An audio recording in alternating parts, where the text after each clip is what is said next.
송구영신 예배 때 간증을 할 수 있게 될 수도 있겠습니다만은 일부분을 간증할 수도 있겠습니다만은 지난 송구영신 예배 때 제가 받고 체험한 은혜의 그 순간, 송구영신 예배를 마치고 하나님의 놀라운 표적을 체험을 하고, 그럴 때 사랑하는 여러분들 가운데에서는 왜 목사님이 신년 예배를 집례하지 않으실까? 또 혹자들은 왜 새벽기도에 목사님이 금토 토주 올은 왜 장로님 안수집사를 맡기고 왜 목사님이 직접 인도를 안 하실까 하는 그런 생각들을 갖고 그런 눈으로 바라볼 수도 있었을 것입니다. 저가 어떤 상황과 어떠한 처지에 있는 것을 아무도 모르니까 우리는 일상 속에서 그동안에 접했던 목사님에 대한 또 사람들에 대한 생각으로 우리들은 왜 그럴까, 왜 저럴까 하는 생각을 가질 수가 있을 것입니다. 오늘 이토록 사랑하는 여러분들에게 있어서도 여러분들만이 아는, 그 누구도 모르는 하나님과 자기만 아는 그런 순간순간들을 맞이할 때가 많이 있을 것입니다. 때로는 그 순간들이 오해되고 또 여러 가지로 잘못되게 전달되고 전파될 때 오는 고통 속에서 우리는 작은 아픔이고 고통이지만은 예수 그리스도의 십자가를 바라보고 예수 그리스도가 십자가를 지고 예수 그리스도가 십자가에 못 박히신 이유를 우리는 조금이라도 마음판에 새길 수가 있을 것입니다. 오늘 우리들이 묵상했던 말씀의 맨 처음에 보면은 9절에 보니까 또 자기를 의롭다고 믿고 다른 사람을 멸시하는 사람에 대한 청중이 바로 어떤 청중이냐 하면은 자기를 의롭다고 생각하고 다른 사람들을 멸시하고 다른 사람을 천박하다고 그렇게 정죄하는 무리들, 그러한 사람들을 향해서 오늘 이 비유의 말씀을 주고 있습니다. 근데 오늘 여기에 와 계신 우리 성도님들은 정반대 같아요. 그러니까 오늘 예수님께서 사랑하는 무리들에게 하고 있는데 이 무리들은, 이 청중들은 어떤 무리들이냐면은 내가 의롭다. 나는 지금 잘 살고 있다. 나는 신앙생활 잘하고 있다. 근데 저 사람이 문제야. 저 사람이 많은 죄를 지고 있고 저 사람의 신앙이 형편없어. 그런 무리들에게 지금 예수님께서 비유로 말씀하고 있는데 우리들은 정반대인 것 같아요. 나는 부족해. 근데 저 사람은 너무 위대해. 아이고, 목사님 정도 되면은 52주 내내 빠지지 말아야 되고 새벽기도 한 번도 빠지지 말아야 되고 목사님이신데 또 장로님이신데 권사님이신데 우리가 목사님에 대해서, 장로님에 대해서, 권사님에 대해서 우러러보고 있는 거, 적어도 대통령이면은 이 정도는 돼야 돼. 국회의원이면 이 정도 돼야 돼 하는 그 우러러봄, 너무 우러러봤는데 아이고, 내가 우러러본 것만큼 그렇게 대단한 목사님이 아니시네. 내가 얼마나 존경하고 내가 얼마나 대단하게 목사님들을 섬겨왔는데 좀 실망인데. 우리는 내가 크게 기대를 하지 않았을 때 있어서는 실망도 적을 것입니다. 근데 기대가 컸을 때 있어서 오는 실망도 클 것입니다. 근데 오늘 우리에게 주신 이 본문 말씀의 메시지는 말씀했듯이 자기 자신이 어려워. 자기 자신은 부족한 게 없어. 그런데 주변에 많은 사람들이 온갖 가지 죄를 다 짓고 하나님이 범죄하고 사람들에게 죄를 짓는 그런 무리들, 그래서 그들을 무시하고 멸시하고 있는 거예요. 그런 청중들을 향해서 지금 예수님께서 비유를 하면서 두 사람의 유형을 지금 설명하고 있는 것입니다. 바리새인이라고 하는 사람의 기도라고 하는 테마를 가지고 지금 두 부류의 유형을 지금 설명하고 있는 것입니다. 그럼 바리새인의 기도와 세리의 기도의 내용이 다르지만은 그 내용이 다른 것은 우리들이 속된 말로 골백 번 설교를 들었어요. 바리새인의 기도와 세리의 기도의 내용이 달라요. 근데 내용만 다른 것이 아니라 예수님에게로 나아가는 접근 방식, 예수님에게 다가가는 마음 상태가 다른 거예요. 태도가 다른 거예요. 기도의 내용만 다를 뿐만 아니라 예수님에게 다가가는 태도가 달라. 마음가짐이 달라. 접근하는 방식부터가 달라. 바리새인은 기도의 내용도 그렇거니와 태도와 예수님에게 나아가는 접근 방식이 거만하게 이를 데 없고 자기 자신의 잘난 맛에 취해 있어요. 반면에 세리는 감히 하늘을 우러러 보지도 못하고 고개를 들지도 못하고 나는 죄인이로소이다 하고 가슴을 치면서 나는 죄인이다라고 가슴을 치면서 감히 예수님의 얼굴을 볼 수가 없어. 나를 불쌍히 여겨주소서. 그 한마디밖에 못하는 거예요. 나를 불쌍히 여겨주소서. 왜? 세리는 자기 자신의 죄를 생각해 볼 때 도저히 용서받을 수 없다고 생각하는 거예요. 그 누군가가 자기의 죄를 용서해 줄 수 없다고 생각하는 거예요. 그만큼 자기 자신은 죄인이에요. 오직 세리 입에서 나올 수 있는 한마디는 이 죄인을 불쌍히 여겨주소서, 이 죄인을 불쌍히 여겨주소서 하는 그 이야기 외에는 할 수가 없어요. 죄를 용서해 달라고 할 수도 없어요.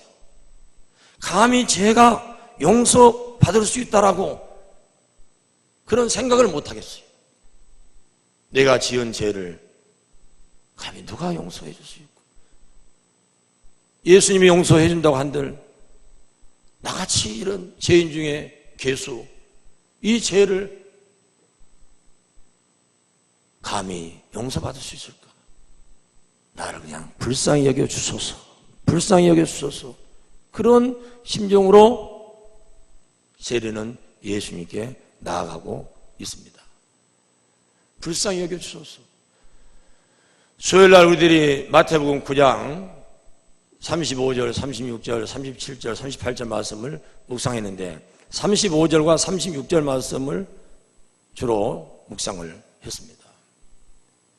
예수님의 그 4대 사역을 이야기하면서 마태복음 9장 35절에 예수님께서 모든 도시와 마을을 두루 다니시면서 그들의 회당에서 가르치시고, 예수님께서 먼저 가르치셨다라고 마태복음 9장 35절의 말씀을 하고 있어요. 그리고 천국 복음을 전파하셨다. 그리고 모든 병자를 고치시고 약한 자를 치유해 주셨다라고 말씀을 하십니다. 그러니까 예수님의 세 가지 사역이 나오는데 예수님께서는 가르치는 사역을 했고 모든 도시와 마을에서 회당에서 가르쳤고 친히 천국 복음을 전파하셨고 모든 병자를 고쳐주셨고 약한 자, 귀신을 내어 쫓아주는 그러한 생명의 사역을 예수님께서는 감당하신 것입니다. 그리고 36절에 보니까 예수님께서는 무리들을 보시고 그렇게 수많은 무리들을 배움을 배우기 위해서 또 각색 병든 자들이 고침을 받기 위해서 가난한 자들, 죄인, 소외된 자들, 수많은 무리들이 예수님께로 이렇게 몰려오고 다가오자 예수님께서는 그 무리를 보시고 어떻게 했느냐? 불쌍히 여겼다. 불쌍히 여겼다. 오늘 이 세리가 예수님께 기도할 때, 하나님께 기도할 때, 예수님께 나아갈 때 이 죄인을 불쌍히 여기소서, 이 죄인을 불쌍히 여기소서 했더니 불쌍히 여기소서. 예수님께서 무리를 보고 불쌍히 여겼다라고 말씀하고 있습니다. 개역 성경에서는 민망히 여기셨다. 개역 성경에서는 민망히 여기셨다라고 말씀하시고 우리 개역 개정에서는 불쌍히 여기셨다라고 말씀을 하고 계십니다. 불쌍히 여겼다고 하는 것은 창자가 끊어질 정도의 아픔, 환장하겠네. 저는 전라도 사투리인 줄 알았더니 국어 사전을 찾아보니까 환장이라고 하는 단어가 있더라고요. 창자가 끊어질 정도의 아픔, 이게 환장이에요. 한자로는 환장하겠네. 정신을 잃어버릴 정도로 분간할 수 없는 것을 환장이라고 하는 거예요. 환장. 불쌍히 여긴다는 것은 바로 창자가 끊어질 정도의 아픔을 가지고 상대를 헤아리는 거예요. 환장할 정도로, 환장하는 마음을 가지고 상대를 바라보는 것이 바로 불쌍히 여기다. 무리를 보니까 환장하겠어. 예간장이 녹아 환장하겠어. 창자가 끊어질 것 같아. 환장하겠어. 너무 불쌍해.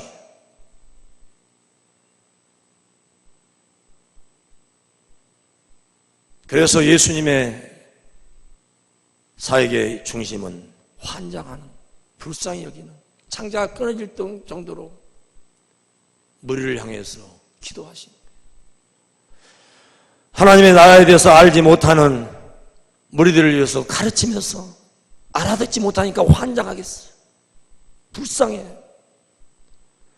천국 복음을 가르치는 데 있어서 그 바리새인들을 유대 율법에 얽매여서 율법으로 구원을 받겠다라고 하고 있는, 환장하겠어.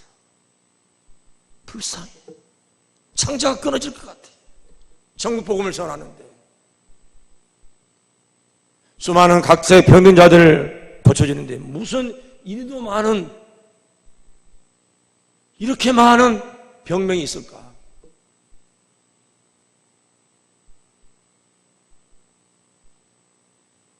불쌍해. 예수님께서 기도하지 않을 수가 없어. 하나님이시면서 하나님의 아들이면서 불쌍한 마음으로 기도하지 않을 수가 없어. 창자가 끊어지도록, 예간장이 녹도록, 환장하도록.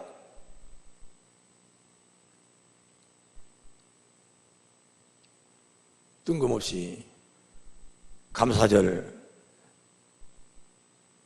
우리 축하 예배에 환장하겠네. 이런 지금 설교를 하니까 지금 도대체 목사님 지금 무슨 설교를 하고 계십니까? 라고 생각할 수 있겠습니다. 대충 수수감사절의 설교를 한 30-40편 이렇게 넘겨보니까 제일 많이 나온 본문 내용이 10명의 문둥병자 중에서 단 한 사람만이 감사하는 그런 내용이 주를 이루더라고요. 그래서 여타의 그런 설교 책에 없는 내용을 추설해서 감사절 설교로 준비를 하다 보니까 감사절하고는 아주 동떨어진 설교로 우리들이 지금 착각을 할 수가 있겠습니다. 그런데 정말 우리들이 하나님 앞에 감사할 수 있는 것은 하나님이 애간장이 높고 우리가 불쌍해서 독생자 아들 예수 그리스도를 이 땅에 보내시기까지 우리를 사랑하신 그 그 하나님의 인애, 자비, 우리를 긍휼히 여시고 우리를 불쌍히 여기는 그 하나님을 우리가 제대로 알고 기억하지 아니하면 우리는 진정한 감사를 할 수가 없는 것입니다. 감사는 어디에서부터 생기냐 하면은 우리들이 감사할 조건과 우리가 감사의 상황을 떠오르는 순간 우리는 감사하는 거예요. 진정한 감사를 하게 되는 것입니다. 우리 조보의 사면의 추수감사절을 가인과 아벨에서부터 유래가 가인과 아벨에서부터 시작되었다. 그리고 구약시대는 맥주감사절, 수장절에서부터 본격적으로 추수감사절에 대한 의미를 찾고 있습니다. 근데 이 추수감사절에 대한 신약적인 의미는, 구약적인 의미는 통틀어서 출애굽에 대한 유월절, 이 부분이 어찌 보면 감사절에 대한 하나의 출발점이라고 볼 수 있을 것입니다. 근데 오늘날 우리가 지키고 있는 이 추수감사절은 미국에서, 그러니까 영국에서 청교도 생활을 하신 분들, 그러니까 영국에서 예수 그리스도를 믿는 사람들 중에서 유별난 사람들, 얼마나 유별나냐 하면은 믿는 바대로를 다 실천하는 사람, 그러니까 여러분들이 생각하는 최고로 존경할 만한 그런 믿음의 사람, 믿음의 지도자를 생각해 보면 될 것입니다. 그렇게 신앙생활 하니까 핍박과 박해가 많아요. 그래서 1620년에 102명의 사람들이 어떤 책에서는 60일, 어떤 책에서는 112일, 이렇게 한 몇 군데를 제가 찾아봤더니 좀 숫자가 달라요. 어떤 책에서는 120명. 근데 제가 생각할 때는 102명이 제일 많이 기록이 되어 있어요. 그러니까 102명이 배를 타고 1620년에 출발을 했는데 바로 아까 60일에서 112일 그 정도의 시간이 걸려서 한 9월 13일경에 출발을 해서 11월 16일경 그때 신대륙을 발견한 겁니다. 신대륙을 발견을 해서 그때 102명 중에서 절반이 죽었다. 정확하게 이야기하는 내용에서는 44명이 죽었다. 그렇게 이야기를 해요. 44명이 죽었다. 그 겨울을 배고프고 추워서 절반이 죽은 거예요. 그 다음에 봄에 그 토착민들, 원주민들, 인디안들의 도움을 받아서 마침 두 군데 추장과 그들의 군대라고 주민들, 원주민들의 도움을 받아서 옥수수를 심는 법을 배웁니다. 그러니까 어른 한 24명, 젊은 학생들 한 6명, 한 30명 정도가 일할 수 있는 인력이 되는 거예요. 44명 중에서. 그들이 옥수수를 심습니다. 그래서 1621년에 11월 달에 수술을 하는데 옥수수하고 그 다음에 추장이 한 90명의 자기 슬하에 있는 부족들을 데리고 야생 칠면조를 가지고 와서 함께 수수감사절을 3일 동안, 2박 3일 동안 수수감사절 예배를 드리는 겁니다. 수수감사절을 지내는 거예요. 그게 이제 수수감사절의 시초가 된 것입니다. 그리고 1789년도에 대통령 워싱턴이 11월 26일이 바로 수수감사주일이다라고 정해서 그동안 4일 동안, 목요일부터 해서 4일 동안을 수수감사절을 지낸 것입니다. 1789년도 11월 26일에. 그리고 1941년에 누즈벨트 대통령 때 넷째 주 목요일 날부터 4일간 추수감사절 주간으로 삼아서 지금까지 미국은 추수감사절을 지키고 있습니다. 근데 우리나라는 어떠냐? 제가 이걸 보고 나서 이 설교의 패턴을 이렇게 바꿀 수가 있었습니다. 우리나라가 추수감사절을 지킬 때 지금 미국과 같은 그런 유래를 가지고 추수감사를 지켰느냐? 그게 아니에요. 우리는 1908년 12월 달에 추수감사 예배를 맨 처음에 드렸는데, 추수한 것에 대한 기쁨을 가지고 그것으로 추수감사 예배를 드린 것이 아니라 우리가 선교를 받은 선교사들로 인해서 우리가 예수 그리스도를 영접한 그 기쁨, 그 은혜에 감사해서 추수감사 예배를 드린 거예요. 1908년 11월 넷째 주에. 그러니까 미국에서는 그 자유를 위해서, 신앙의 자유를 위해서 죽으면 죽으리라는 각오로 영국을 떠나서 신대륙을 발견하고 풍성해서 드린 것이 아니라 절반 이상이 죽고 기꺼이 1년에 거둔 것이 옥수수 몇 알이.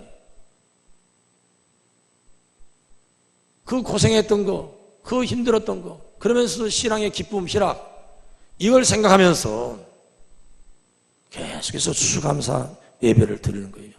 풍족하든 풍족하지 않든, 풍족하면 풍족한 대로, 풍족하지 않으면 아는 대로 맨 처음에 신대륙을 발견을 신앙의 자유를 위해서 그렇게 시작을 했던 그 당시를 기념하면서 추수감사 예배를 드리는 거예요. 우리나라의 추수감사 예배는 말씀했듯이 미신의 나라, 하나님을 모르는 나라. 그런데 선교사를 통해서 예수 그리스도를 영접한 그 기쁨, 그 은혜, 그 감동을 가지고 추수감사 예배를 1908년 11월 달부터 드리기 시작한 것입니다. 그럴 때 우리들이 추수감사절에 대한 의미를 단순히 1년 동안 추수한 것들을 하나님께 드린다라고 하는 그런 의미에서 끝나버린다면 얼마나 안타까워요.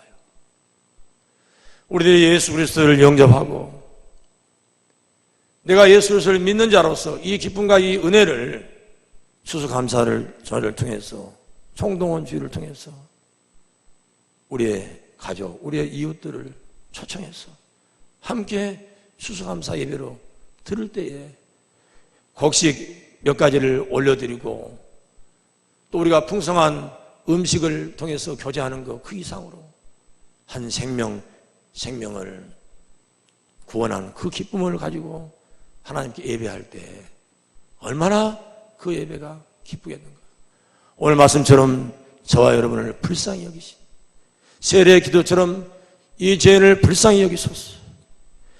예수님께서 가르치시고 천국복음을 전파하시고 각세 병든 자를 고치시고 귀신을 쫓아내시면서 그 수많은 무리들을 보시고 민망히 여기시고 그 수많은 무리들을 보시고 불쌍히 여기셨는데 오늘 우리가 이렇게 세례와 같은 불쌍한 자였고 각세 병든 자 죄인들처럼 불쌍한 자였는데 하나님께서 우리에게 긍휼을 베푸시고 우리에게 인애를 베푸시고 자비를 베푸시고 인애하신 구세주여, 인애하신 구세주여, 우리에게 인애를 베푸시고 우리에게 자비, 긍휼을 베푸소서. 우리를 이렇게 사랑의 띠로 묶어주시고 늘 감사가 넘치는 삶을 살 수 있도록 해주시니 얼마나 이 시간이 복되고 감사합니까? 감사가 넘치는 저와 여러분 되기를 간절히 축원합니다. 시편 136편에 보면은 이렇게 1절에서 26절까지 감사하고 있습니다. 시편 136편 1절에 여호와 하나님께 감사하라. 여호와 하나님께 감사하라. 그 선하심과 인자하심이 영원하도다. 여호와 하나님께 감사하라. 그 선하심과 인자하심이 영원하다. 인자하심, 우리를 불쌍히 여기심, 우리를 긍휼히 여기심이 영원하다. 2절에 보니까 신들 가운데 뛰어난 하나님께 감사하라. 그 인자하심이 영원하십니다. 3절에 보니까 주들 가운데 뛰어난 주께 감사하라. 주들 가운데 뛰어난 주께 감사하라. 그 인자하심이 영원하심이로다. 4절에서부터 보니까 4절에서 9절까지는 창조주 하나님에 대해서 그 인자하심이 영원하미로다. 감사하라, 그 인자하심이 영원하미로다. 10절에서 15절까지는 계속해서 이제 출애굽에 대한 상태 속에서 출애굽을 시켜주신 하나님, 그 인자하심이 영원하심이로다. 감사하라. 16절에서 20절까지는 광야 생활 가운데 지켜주시고 보호해 주신 하나님께 감사하라. 그 인자하심이 영원하미로다. 136편 21절과 22절에서는 그들의 땅을 기업으로 주신 이에게 감사하라. 그 인자하심이 영원하미로다. 123편에서는 비천한 가운데서도 기억하신 이에게 감사하라. 그 인자하심이 영원하미로다. 비천한 가운데서도 기억해 주신 여호와께 감사하라. 그 인자하심이 영원하미로다. 124편 가운데서는 대적 가운데서도 건지신 이에게 감사하라. 그 인자하심이 영원하미로다. 대적 가운데서 건져주신 이에게 감사하라. 그 인자하심이 영원하미로다. 136편 25절에 보니까 모든 육체에게 먹을 것을 주신 이에게 감사하라. 너는 되고 너는 안 된 것이 아니라 모든 육체에게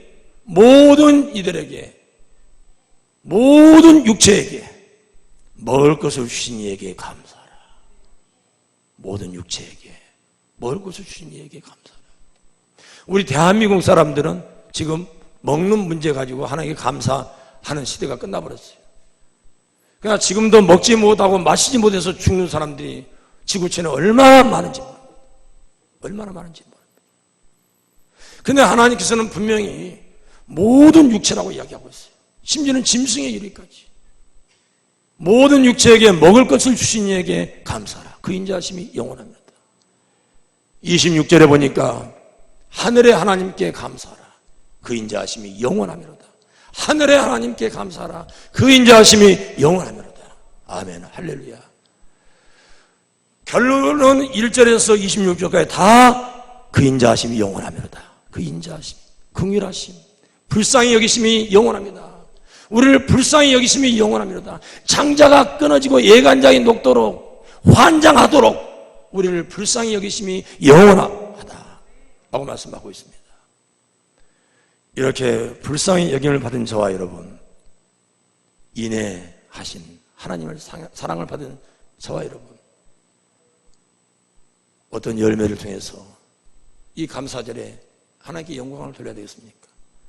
갈라디아서 5장 22절에 보면 성령의 9가지 열매가 나옵니다.